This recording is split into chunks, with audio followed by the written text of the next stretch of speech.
وعلى آله وأصحابه ذوي الرواية والدراية صلاة وسلاما لا غاية لهما ولا نهاية. أما بعد فأعوذ بالله من الشيطان الرجيم. بسم الله الرحمن الرحيم. قال الله تبارك وتعالى في القرآن المجيد والفرقان الحميد: إن الذين آمنوا وعملوا الصالحات سيجعل لهم الرحمن ودا. صدق الله العظيم. قال الله تبارك وتعالى في شان حبيبه مخبرا وآمرا: إن الله وملائكته يصلون على النبي يا أيها الذين آمنوا صلوا عليه وسلموا تسليما. الصلاة والسلام عليك يا سيدي يا رسول الله وعلى آلك وأصحابك يا سيدي يا حبيب الله. الصلاة والسلام عليك يا سيدي يا نبي الله وعلى آلك وأصحابك يا سيدي يا نور الله. مولاي صل وسلم دائما أبدا على حبيبك خير الخلق كلهم. هو الحبيب الذي ترجى شفاعته لكل حول من الأحوال مقتحم. منزه عن شريك في محاسنه فجوهر الحسن فيه غير منقسم. محمد ذكره روح لأنفسنا محمد شكره فرد على الأمم. محمد تاج رسل الله كاتبة محمد صادق الأقوال والكلم. يا رب صل وسلم دائما أبدا على حبيبك خير الخلق كلهم. اللہ وحدہ لا شریک کی حمد و ثنا اور حضور سرور کائنات مفخر موجودات زینت بزم کائنات باعث تخلیق کائنات دستگیر جہاں غم گسار زمان حامی بے کساں سید سروران قائد المرسلین خاتم النبیین احمد مجتبی جناب محمد مصطفیٰ صلی اللہ تعالی علیہ وبارک وسلم کے دربار ناز میں ہدیہ درود و سلام عرض کرنے کے بعد نہایت ہی معزز محتشم حضرات و سامعین، رب ذوالجلال کے فضل اور توفیق سے جمعۃ المبارک کے اس بابرکت اجتماع میں ہم سب کو شرکت کی سعادت حاصل ہو رہی ہے۔ میری دعا ہے رب ذوالجلال ان مقدس لمحات کا صدقہ ہم سب کے گناہوں کو معاف فرمائے اور رب ذوالجلال ہمیں قرآن و سنت کا فہم عطا فرمائے۔ آج کا یہ بابرکت جمعۃ المبارک ربیع الثانی کا پہلا جمعۃ المبارک ہے اور اس ماہ مبارک کو نسبت ہے حضور شہنشاہ اولیاء سبحان اللہ حضرت شیخ عبد القادر جیلانی حضور سیدی غوث اعظم رضی اللہ تعالیٰ عنہ کے ساتھ سبحان اللہ۔ اسی مناسبت سے آج کے جمعۃ المبارک میں میری گفتگو کا موضوع ہے تعلیمات غوث اعظم رضی اللہ تعالیٰ عنہ۔ سبحان میری اللہ۔ دعا ہے رب ذوالجلال ہمیں حضور سیدی غوث اعظم رضی اللہ تعالیٰ عنہ کی تعلیمات پر عمل کرنے کی توفیق عطا فرمائے۔ اللہم آمین۔ حضرت شیخ عبد القادر جیلانی رضی اللہ تعالیٰ عنہ کی تعلیمات اور آپ کی دین متین کے لیے جو خدمات ہیں یہ اسلامی تاریخ کا بہت بڑا سرمایہ ہے۔ آپ نے اپنی زندگی کا بہت بڑا حصہ طلب علم کے اندر گزارا اور عملی طور پر اس بات کو واضح کیا کہ شریعت کے بغیر طریقت کی راہوں پہ چلنا یہ ممکن نہیں ہے۔ طریقت اور شریعت یہ دو راہیں نہیں، بلکہ بغیر شریعت کے طریقت حاصل نہیں ہو سکتی۔ رب ذوالجلال مقام ولایت اسے ہی عطا فرماتا ہے جو شریعت کا علم جانتا ہو۔ یہ طے شدہ حقیقت ہے کہ حضور سیدی غوث اعظم رضی اللہ تعالیٰ عنہ آپ مادر ذات ولی ہیں، سبحان اللہ، لیکن اس کے باوجود آپ نے اپنی زندگی کا بہت سا حصہ علم دین حاصل کرنے میں اور پھر اس علم کو پھیلانے میں آپ نے وقت گزارا۔ اب خود فرماتے ہیں کہ درست العلم حتی قطبہ، فرماتے میں نے اتنا علم حاصل کیا، اتنا علم حاصل کیا، یہاں تک کہ رب ذوالجلال نے مجھے قطبیت کے درجے پہ فائز فرمایا۔ تو آپ کا یہ فرمان بھی اس حقیقت کو واضح کرتا ہے کہ آج جو لوگ یعنی علم سے بالکل بے خبر اور شریعت سے بالکل جاہل، وہ یہ سمجھیں کہ ہم فلاں مرتبے پہ پہنچے ہوئے ہیں، تو فرمایا یہ ان کا دھوکہ ہے۔ فرماتے میں نے اتنا علم حاصل کیا یہاں تک کہ اللہ نے مجھے کتب بنا دیا، تو پتہ چلا کہ مقام ولایت، مقام قطبیت، مقام غوثیت یہ علم کی بنیاد پر ہی رب ذوالجلال عطا فرماتا ہے۔ پڑھنے کے بعد جب پڑھانے کا جو سلسلہ آپ نے شروع کیا اور علم پھیلانے میں جو آپ کا کردار ہے، اس کا اندازہ اس بات سے لگایا جا سکتا ہے ڈاکٹر عبدالرزاق جو حضور سیدی غوث اعظم رضی اللہ تعالیٰ عنہ کی اولاد میں سے ہیں، انہوں نے آپ کی سیرت پر ایک جامع کتاب لکھی۔ اس میں آپ فرماتے ہیں کہ حضور سیدی غوث اعظم رضی اللہ تعالیٰ عنہ نے 34 سال پڑھایا، اور فرماتے ہیں کہ ہر سال آپ کے مدرسے سے فارغ ہونے والوں کی تعداد 3000 ہوتی۔ سبحان اللہ، 3000 طالب علم ہر سال فراغت حاصل کرتے، علم دین حاصل کرنے کے بعد فارغ ہوتے۔ حضور سیدی غوث اعظم رضی اللہ تعالیٰ عنہ 18 اسباق ہر روز پڑھاتے۔ سبحان اللہ، آج تو مدارس کے اندر زیادہ سے زیادہ 5 یا 6 پیریڈ ہوتے ہیں، 6 اتنے اسباق پڑھائے جاتے ہیں۔ حضور سیدی غوث اعظم رضی اللہ تعالیٰ عنہ ہر روز 18 اسباق آپ خود پڑھاتے، اور 34 سال تک یہ سلسلہ جاری رہا۔ ہر سال 3000 طلباء فارغ التحصیل ہوئے، تو یہ 34 سال سے اگر یہ حساب لگایا جائے تو براہ راست آپ کے شاگردوں کی تعداد 1,00,000 کے قریب ہوتی ہے، جنہوں نے براہ راست حضور سیدی غوث اعظم رضی اللہ تعالیٰ عنہ سے علم حاصل کیا۔ آپ کے شاگردوں میں بڑے بڑے صوفیاء، اولیاء اور بڑے بڑے اپنے زمانے کے مقتدا ہوئے ہیں، یہاں تک کہ بیت المقدس کو فتح کرنے والے بھی آپ کے شاگرد ہیں، اور بیت المقدس کو فتح کرنے کے بعد جنہوں نے سب سے پہلے وہاں خطبہ دیا، ابن زکی رحمۃ اللہ علیہ، وہ بھی حضور سیدی غوث اعظم رضی اللہ تعالیٰ عنہ کے شاگرد تھے۔ یعنی اتنا بڑا فیض ہے شاگردوں کے لحاظ سے بھی جو حضور سیدی غوث اعظم رضی اللہ تعالیٰ عنہ نے اس امت تک پہنچایا۔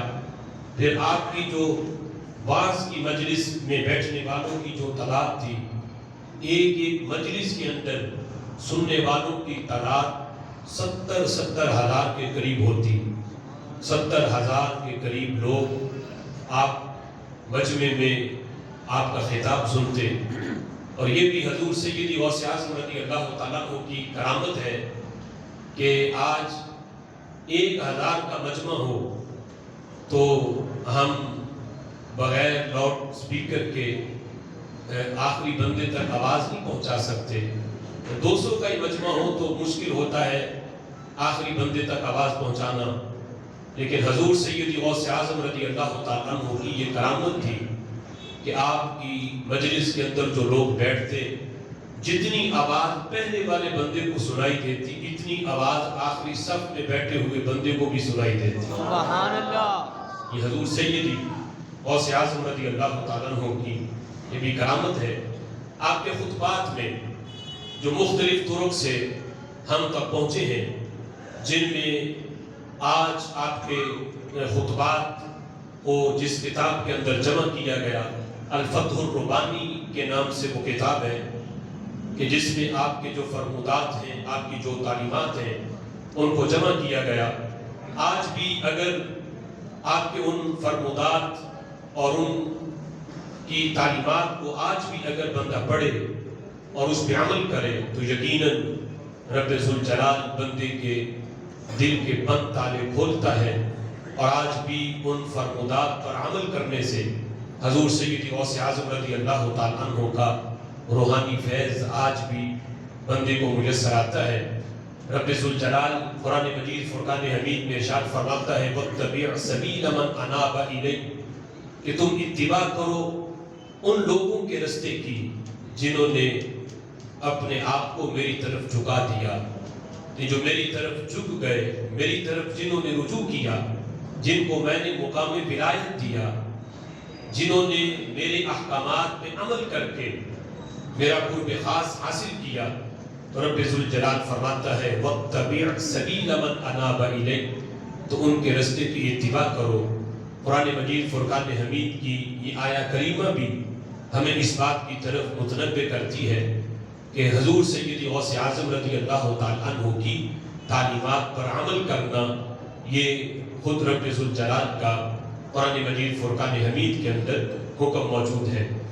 آپ کے خطبات کا جو انداز تھا، خود آپ کے صاحبزادہ حضرت شیخ عبدالوہاب رضی اللہ تعالیٰ عنہ آپ بیان کرتے ہیں، فرماتے ہیں کہ جب میں علم دین حاصل کر کے جب فارغ التحصیل ہو کے واپس آیا، دور دراز سے میں نے علم حاصل کیا، بغداد تک کا میں نے سفر کیا، تو جب میں علم حاصل کر کے اپنے والد محترم حضور سیدی شیخ عبدالقادر جیلانی رحمۃ اللہ علیہ رضی اللہ تعالیٰ عنہ کی بارگاہ میں پہنچا تو کہتے ہیں میں نے آ کے ابا جی سے کہا کہ میں آپ کی موجودگی میں تقریر کرنا چاہتا ہوں کہ صدارت آپ کریں اور میں تقریر کروں.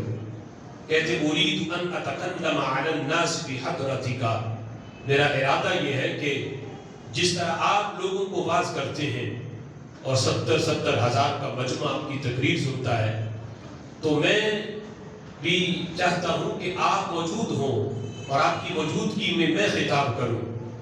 تو کہتے ہیں کہ ابا جی نے مجھے اجازت دی، تو جب میں اسی کرسی پر بیٹھ کر جہاں حضرت شیخ عبدالقادر جیلانی رضی اللہ تعالیٰ عنہ خطاب فرماتے تھے، کہتے جب میں اسی کرسی پہ بیٹھ کے میں نے خطاب شروع کیا، کہتے وَتَقَلَّمْتُ بِمَا شَاءَ اللَّهُ مِنَ الْعُلُومِ وَالْمَوَاعِظِ، تو جو بھی میں نے علم پڑھا تھا، بڑے بڑے نکات اور بڑے یعنی علم سے مزین کلام اور خطاب میں نے لوگوں کو سنایا.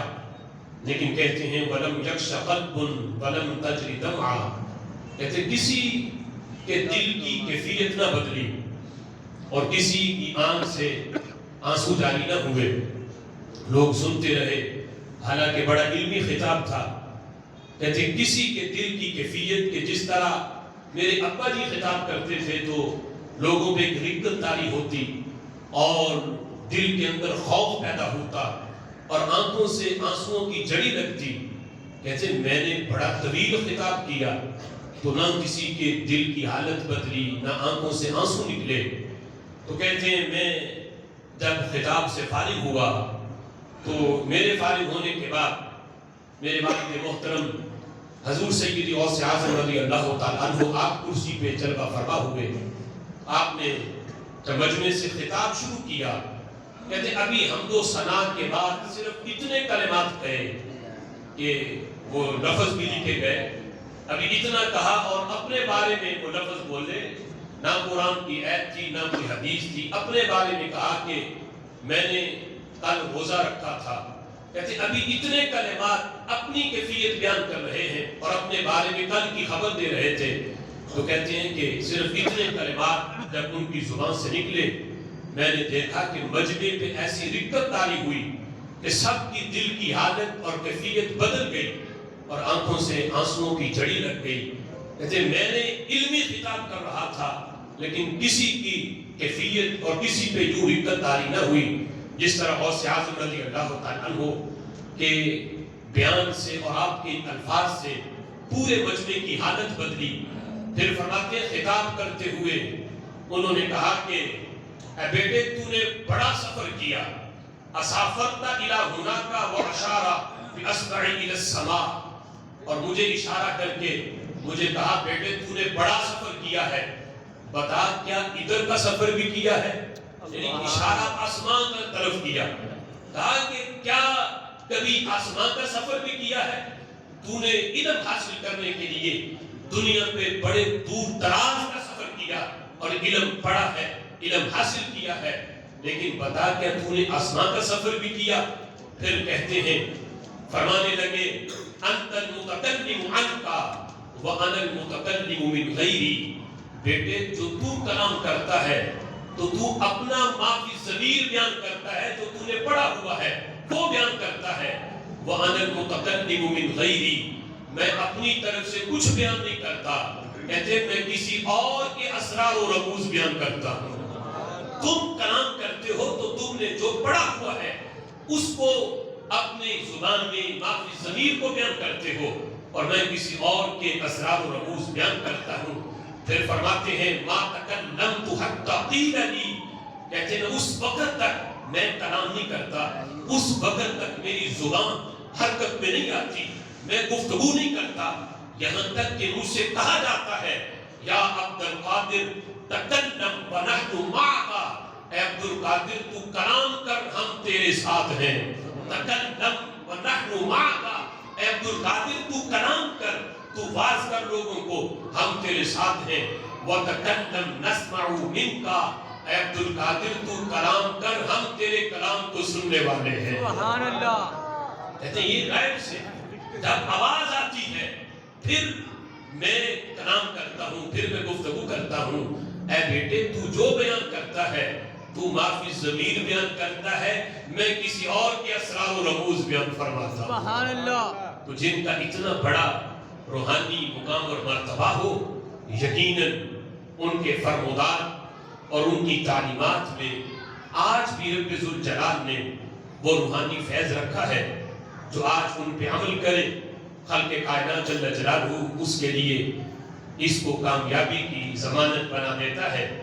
آج کچھ لوگوں نے تصوف کو بہت داغدار کر دیا اور تصوف کی غلط تشریحات کی، اپنی طرف سے من گھڑت ولایت کی نشانیاں اور ولایت کی شرائط بیان کر کے طریقت اور شریعت کی دو الگ راہیں بنائیں. کہا کہ شریعت کا مسئلے مسائل یہ تو علماء کا کام ہے، مولویوں کا کام ہے. یہ تصوف والے اور آج کل کے جو پیر کہتے ہیں یہ سیدھا جنت میں لے کے جاتے ہیں اور معذرت علماء جو یہ گھما پھرا کے لے کے جاتے ہیں. تو یہ تصوف والے آج کل کی جو تشریحات ہیں اتنی غلط وہ آج بیان کر رہے ہیں، لیکن حضور سیدی غوث اعظم رضی اللہ تعالیٰ عنہ نے آپ کی تعلیمات سے یہ پتہ چلا کہ طریقت کے بغیر تصوف کے مراحل طے نہیں ہو سکتے. آپ خود اپنے مریدین سے فرماتے ہیں، فتح الربانی کے اندر مجلس نمبر 22 کے اندر آپ کا یہ فرمان موجود ہے. آپ خود فرماتے ہیں الزم ما جاء به رسول اللہ صلی اللہ علیہ وسلم، اے میرے مرید اس کو لازم پکڑو جو رسول اللہ صلی اللہ تعالی علیہ وسلم لے کر آئے. آج کل کے جہلا نہ خود نماز کے قریب جو پاس بیٹھتے ہیں انہیں بھی نماز کی تلقین نہیں اور کہتے ہیں کہ ہماری نماز کعبے میں ہوتی ہے، ہم کعبے میں جا کے پڑھتے ہیں. یعنی نماز اور پھر غلط تشریحات یہ کہ قرآن کے اندر نماز قائم کرنے کا حکم ہے، پڑھنے کا حکم نہیں۔ ہم نے نماز قائم کی ہوئی ہے، ہم بیٹھے ہوں نماز نہ بھی پڑھے تو ہماری نماز پھر بھی قائم ہے۔ یعنی یہ تشریحات ہیں آج کے جاہلوں کی کہ جنہیں 6 سال تک نہانا نصیب نہیں ہوتا، وہ سمجھتے ہیں کہ جسے جتنی دیر ہو جائے نہائے ہوئے اتنے بڑے مقام ولایت پہ فائز ہوتا ہے۔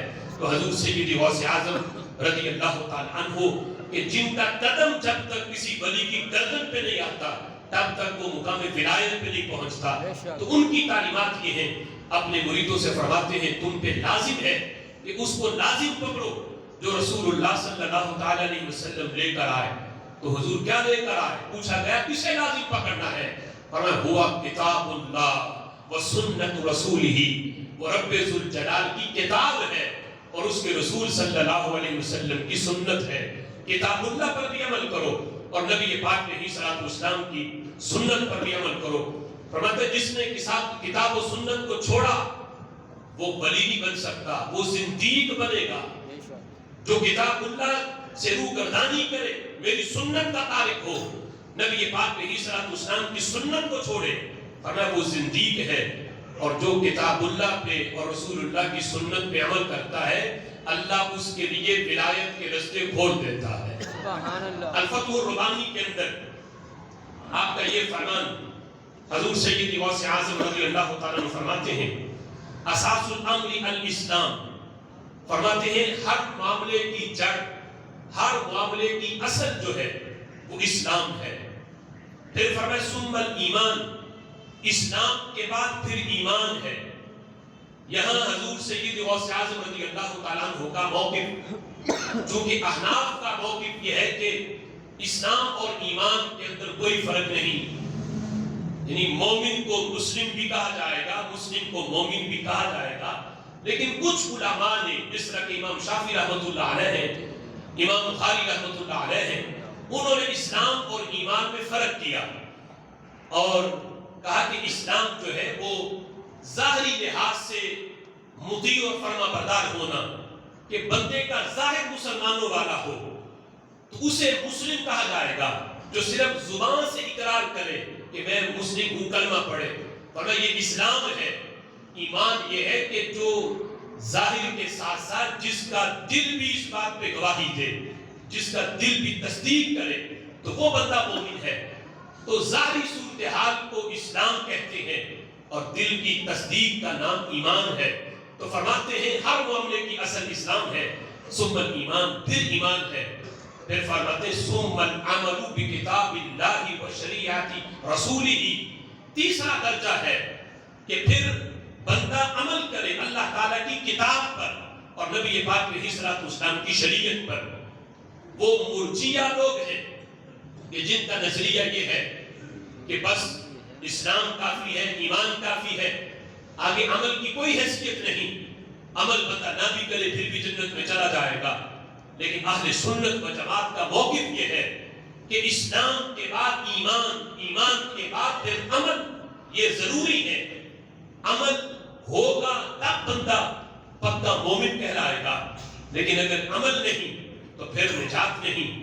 تو چوتھے نمبر پر فرماتے ہیں ثم اخلاص العمل، اللہ تعالیٰ کی کتاب پر، حضور کی شریعت پر عمل کرنے کے بعد بندہ اپنے ہر عمل کے اندر اخلاص لائے، ہر عمل اللہ کی رضا کے لیے کرے۔ تو فرمایا پھر یہ 4 طبقات ہیں، جب ان پہ بندہ عمل کر لے تو رب ذوالجلال اس کے لیے پھر آگے ولایت کی راہوں کو کھول دیتا ہے۔ لہذا وہ طبقہ جو آج عمل سے بالکل خالی ہے، نہ نماز، نہ روزہ، نہ حج، نہ زکات، بالکل عمل کے لحاظ سے وہ تارک بنا ہوا ہے، وہ ہرگز غوث اعظم رضی اللہ تعالیٰ عنہ کی تعلیمات کے مطابق، رسول اللہ علیہ الصلوۃ والسلام کی جو تعلیمات ہیں ان کے مطابق وہ بندہ زندیق تو ہے لیکن وہ بندہ ولی نہیں ہو سکتا۔ ولایت کے لیے پہلے اسلام ہے، پھر ایمان ہے، پھر عمل ہے، پھر اخلاص ہے۔ یہ سارے درجے جب طے ہوتے ہیں پھر خالق کائنات جل جلالہ اس بندے کو مقام ولایت عطا فرماتا ہے۔ فتح الربانی میں مجلس نمبر 45 میں حضور سیدی غوث اعظم رضی اللہ تعالیٰ عنہ نے انسان کے مراحل بیان کیے، مراتب بیان کیے کہ انسان کہاں سے چل کر کہاں تک پہنچتا ہے، کہاں سے ترقی کرتا ہے، اور کس عمل کے بعد پھر اگلا مرحلہ انسان کے لیے آتا ہے۔ اور سیاست رضی اللہ تعالیٰ عنہ اس کو بیان کرتے ہوئے فرماتے ہیں انسان کو جب ترقی ملتی ہے، اسلام سے بندہ ایمان کی طرف جاتا ہے، وَمِنَ الْإِيمَانِ إِلَى الْإِيقَانِ، پھر ایمان سے ایقان کی طرف جاتا ہے، ایمان سے پختہ یقین کی طرف جاتا ہے، وَمِنَ الْإِيقَانِ إِلَى الْمَعْرِفَةِ، پھر ایقان سے معرفت کی طرف آتا ہے، وَمِنَ الْمَعْرِفَةِ إِلَى الْعِلْمِ، پھر معرفت سے علم کی طرف ترقی کرتا ہے، وَمِنَ الْعِلْمِ إِلَى الْمُحَبَّةِ، علم سے پھر محبت کی طرف آتا ہے، وَمِنَ الْمُحَبَّةِ إِلَى الْمَحْبُوبِيَّةِ، پھر محبت سے ترقی کرتا ہے، رب ذوالجلال کا محبوب بن جاتا ہے۔ پہلے محب بننے کے لیے اتنے درجے ہیں کہ ہم کہتے ہیں ہم اللہ کے محب ہیں، اللہ سے محبت کرتے ہیں، اور سیاست رضی اللہ تعالیٰ عنہ فرماتے ہیں محب بننے کے سے پہلے اتنے درجے ہیں، اسلام سے ایمان، ایمان سے ایقان، ایقان سے معرفت، معرفت سے علم، علم کے بعد پھر ہے محبت والا درجہ، پھر جا کے رب ذوالجلال کی جب معرفت ہی نہیں ہوگی کہ ہمارا رب، اس کی شانیں کیا ہیں، اس کی قدرتیں کیا ہیں، اس کا علم ہوگا، پھر بندہ اپنے محب سے کامل درجے کی محبت کرے گا، پھر وہ مقام آئے گا کہ محبت کرتے کرتے رب ذوالجلال خود اس بندے کو اپنا محبوب بنا لے گا۔ فرماتے ہیں جب یہ بندہ محبوب بن جاتا ہے، جب رب ذوالجلال کا محبوب بنتا ہے، کہتے حِينَئِذٍ إِذَا غَفَلَ أُوقِظَ، کہتے پھر وہ وقت آتا ہے کہ جب کبھی بھی ایسا ہوتا نہیں کہ اس درجے پہ آ کر وہ اللہ کے ذکر سے یا اللہ کی یاد سے غافل ہو، لیکن اگر بتقاضۂ بشریت اگر وہ اللہ کی یاد اور ذکر سے کبھی غافل ہو جائے تو وہ سیاضم فرماتے اوقیزا، اللہ فرشتوں کی ڈیوٹی لگاتا ہے، جب غافل ہو تو فوراً اسے بیدار کرنا ہے، جب بھول جائے اللہ فرشتوں کی ڈیوٹی لگاتا ہے کہ فرشتوں تم نے اس کو یاد دلانا ہے، جب سو جائے اللہ فرشتوں کی ڈیوٹی لگاتا ہے تم نے اس کو بیدار کرنا ہے۔ یعنی وہ بندہ پھر کبھی بھی ایک لمحہ اللہ کی یاد سے غافل نہیں ہوتا، وہ سویا ہو اس کا دل پھر بھی رب ذوالجلال کا ذکر کر رہا ہوتا ہے۔ سبحان اللہ۔ فرمایا یہ مقام محب کے بعد جب مقام محبوبیت کا آتا ہے تو خالق کائنات جل جلالہ اس بندے کو پھر یہ مقام عطا فرماتا ہے۔ آپ کی تعلیمات میں سے فتح الربانی کی مجلس نمبر 62 ہے، اس میں حضور سیدی غوث اعظم رضی اللہ تعالی عنہ اپنے مریدین کی اصلاح کرتے ہوئے آپ فرماتے ہیں جاہد نفس کا، جاہد ہوا کا، وجاہد شیطان کا، وجاہد طبع کا، اے میرے مرید تم جہاد کرو اپنے نفس کے ساتھ، وجاہد ہوا کا، اور جہاد کرو اپنی خواہشات کے ساتھ، وجاہد شیطان کا، اور جہاد کرو اپنے شیطان کہ جس وقت بندہ پیدا ہوتا ہے تو پیدا ہوتے ہی ایک شیطانی قوت ہر بندے کے ساتھ اس کو لگا دیا جاتا ہے، ایک فرشتے کی قوت ہے، اچھائی کی قوت اس کے ساتھ ہوتی ہے، اور ایک کریم ایسا ہے کہ جو بندے کو برائی کی طرف لاتا ہے، ایک فرشتے کی ڈیوٹی ہے جو اچھائی کی طرف لاتا ہے، اور ایک جن ہے، شیطان ہے جو بندے کو وسوسے ڈالتا ہے، برائی کی طرف لاتا ہے۔ تو غوث اعظم فرماتے ہیں اپنا جو نیکیوں والا، جو تمہیں نیکی کی دعوت دینے والا فرشتہ ہے اسے پاورفل کرو، تو وہ پاور میں تب آئے گا جب تمہارا رجحان نیکی کی طرف ہوگا، اور اپنے شیطان کے ساتھ تم جہاد کرو، جہاد کر کر کے تم اسے کمزور کرو تاکہ وہ تمہیں وسوسے نہ دلا سکے۔ فرمایا اس کے ساتھ جہاد کرو، وہ طبع کا، اور اپنی طبیعت کے ساتھ جہاد کرو۔ آج اگر طبیعت یہ کہتی ہے کہ رات آج بڑی جو ہے وہ ٹھنڈی ہے، آج میں ساری رات جی بھر کے سوؤں، تو تو فرمایا کبھی اس کی مخالفت بھی کرو، اس کی مخالفت کرتے ہوئے کبھی اس رات کو رب ذوالجلال کی عبادت میں گزارو، تو پھر تمہیں احساس ہوگا، پتہ چلے گا کہ رب ذوالجلال نے جس مقصد کے لیے تمہیں پیدا کیا ہے وہ عبادات جو فرض ہیں، فرائض کے علاوہ کبھی نفلی طور پر بھی اپنے رب کو یاد کرو، تم تھوڑا سا رب ذوالجلال کی طرف بڑھو گے، اللہ کی رحمت دوڑ کے تمہیں سینے سے لگا لے گی۔ سبحان اللہ۔ فرمایا اللہ کی رحمت سے نا امید نہ ہونا، اور اے میرے مرید ثابت قدم رہنا، جہاد کرتے رہنا، ثابت قدم رہنا، ان اللہ مع الصابرین، اور صبر کرتے رہنا اس لیے کہ اللہ صبر کرنے والوں کے ساتھ ہے۔ وَقَالَ إِنَّ حِزْبَ اللَّهِ هُمُ الْغَالِبُونَ، اور یہ بھی فرمایا اس لیے کہ اللہ کی جو جماعت ہے وہی سب پہ غالب آنے والی ہے، اللہ کی پارٹی، اللہ کی جماعت ہی سب پہ غالب ہے، اس لیے اس پارٹی کے ساتھ اپنا تعلق قائم رکھنا اور اللہ کی رحمت پہ امید رکھنا۔ پھر فرمایا یا غلام قدم الآخرۃ علی الدنیا فإنک تربحها، اے میرے غلام، اے میرے مرید، قدم الآخرۃ علی الدنیا، اپنی آخرت کو اپنی دنیا پر مقدم رکھنا۔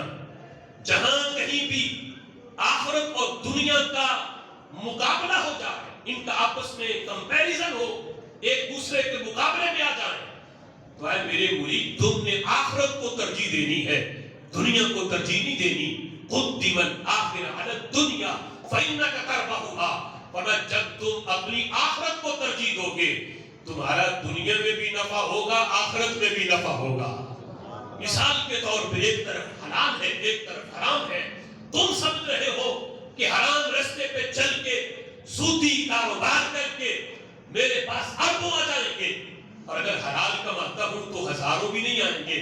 تو فرمایا ایک طرف تمہاری آخرت ہے، ایک طرف تمہیں دنیا نظر آ رہی ہے، تو اے میرے مرید تم نے دنیا نہیں دیکھنی، تم نے اپنی آخرت دیکھنی ہے کہ آخرت کے لیے بہتر کیا ہے۔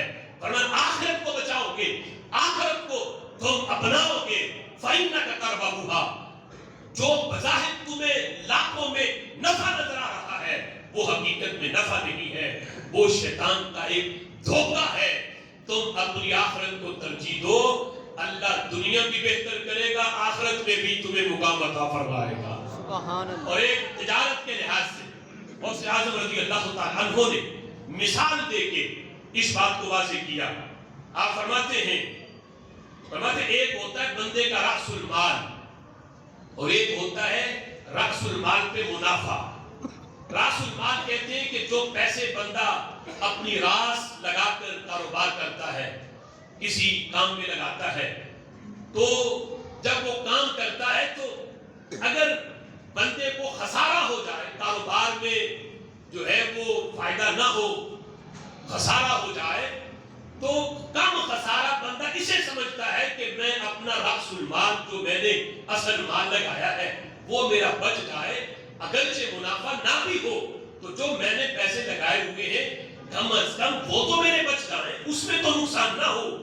فرمایا اگر رأس المال بندہ بچا لے، نفع نہ ہو، تو پھر بھی یہ بھی بندے کا فائدہ ہے، لیکن اگر اتنا خسارہ ہو جائے کہ نفع ملنا تو کجا، بندے کا رأس المال بھی اس میں ضائع ہو جائے، تو یہ بہت بڑا خسارہ ہے اور بہت بڑے بندے کی ناکامی ہے۔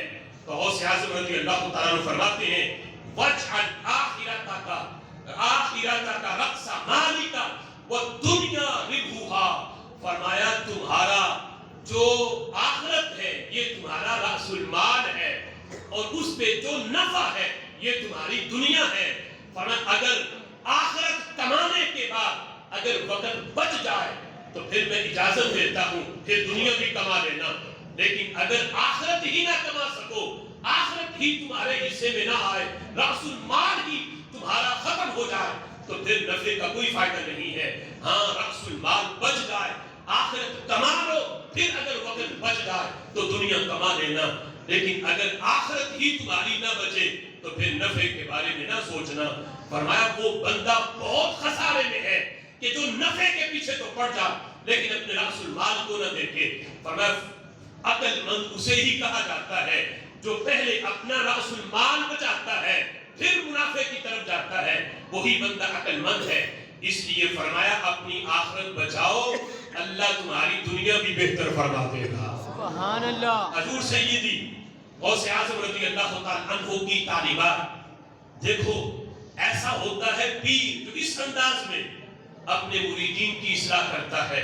فتح الربانی آج جتنے بھی قادری سلسلے کے ساتھ منسلک ہیں، یعنی قادری سلسلہ جو تمام سلاسل سے بڑا سلسلہ ہے، حضور سیدی غوث اعظم رضی اللہ تعالیٰ عنہ تک پہنچتا ہے، اور اس سلسلے کو خاص طور پہ حضور سیدی غوث اعظم رضی اللہ تعالیٰ عنہ اور پھر حضرت مولا علی رضی اللہ تعالیٰ عنہ کا فیض حاصل ہے۔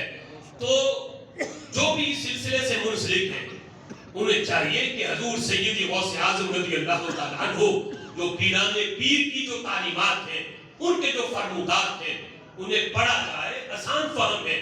اگر وہ نہ سمجھ میں آئے تو کسی عالم دین کے پاس بیٹھ کے ان کا مطالعہ کرو، ان کو پڑھو۔ الفتح الربانی یقیناً آج بھی انہیں پڑھ کے جب بندہ ان پہ عمل کرتا ہے تو حضور سیدی غوث اعظم رضی اللہ تعالیٰ عنہ کا روحانی فیض کا سلسلہ آج بھی اس کے لیے شروع ہو جاتا ہے۔ سبحان اللہ۔ رب ذوالجلال کی بارگاہ میں دعا ہے جو سنا، رب ذوالجلال اس پہ عمل کی توفیق عطا فرمائے۔ آمین بجاہ النبی الامین، وآخر دعوانا